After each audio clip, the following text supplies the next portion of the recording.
Hi மக்களே, வணக்கம். நீண்ட நெடிய காத்திருப்புக்கு நாளைக்கு ரிசல்ட்டு தெரிய போகுது. சரிங்களா? மே 4ஆம் தேதி தமிழ்நாட்டில் யார் ஆட்சி அமைக்க போகிறா அப்படிங்கிற ஆர்வம் உங்களை போல் எனக்கும் இருக்குது. ஸோ இன்றைக்கி ஒரே ஒரு நைட்டு தான். இந்த ஒரு நைட்டை கடந்துட்டோம்னா காலையில் 8 மணிக்கு கவுண்டிங் ஸ்டார்ட் பண்ணிடுவாங்க. முக்கியமாக இந்த பதிவு யாருக்கு அப்படின்னா தாவேகா ரசிகர்களுக்கு தான். சரிங்களா? விஜய் ஃபேன்ஸ் பெற்றோர்களுக்கு ஒரு தாழ்மையான வேண்டுகோள். ரசிகைகள் வீட்டில் இருந்தாங்க அப்படின்னா தயவு செய்து வீட்டை பூட்டு போட்டு பூட்டிடுங்க. ஏன் அப்படின்னா இங்கே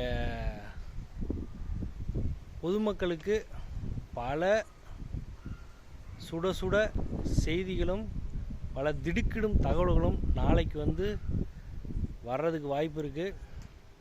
திடீர்னு பார்த்தா வீட்டில் இருக்கவங்க மயக்கம் போட்டு விழுவாங்க. ரோட்டில் போய்கிட்டு இருக்கவன் வண்டி வச்சுட்டு நடுவில் எங்கே போய் மோதுவான்னு தெரியாது. திடீர்னு பார்த்தா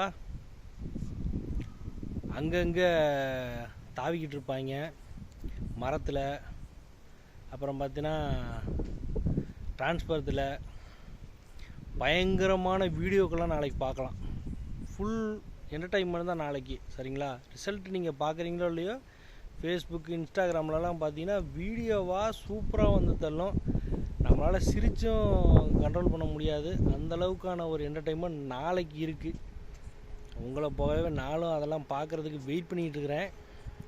தயவுசெய்து இதான் பயமாக இருக்குது. சரிங்களா? விஜய் ஃபேன்ஸ் என்னென்ன வீடியோ போட போகிறாங்க, எப்படியெல்லாம் அவங்களோட இதை காட்ட போகிறாங்கன்னு தெரில. அரசியலில் நின்னதுக்கே இவ்வளோ ஏகப்பட்ட விஷயங்களை பார்த்துட்டோம். நாளைக்கு ஒரு நாளில் எத்தனை வீடியோ பார்க்க போகிறோம், எத்தனை சம்பவங்களை பார்க்க போகிறேன்னு எனக்கே தெரில. ரொம்ப பயத்தில் தான் நான் இந்த வீடியோ போடுறேன். கொஞ்சம் உஷாராக இருங்க மக்களே. தயவு செஞ்சு விஜய் ஃபேன்ஸ் ரசிகைகள் வீட்டில் இருந்தாங்கன்னா பூட்டு போட்டு பூட்டிடுங்க அப்படிங்கிறது என்னுடைய தாழ்மையான வேண்டுகோள்.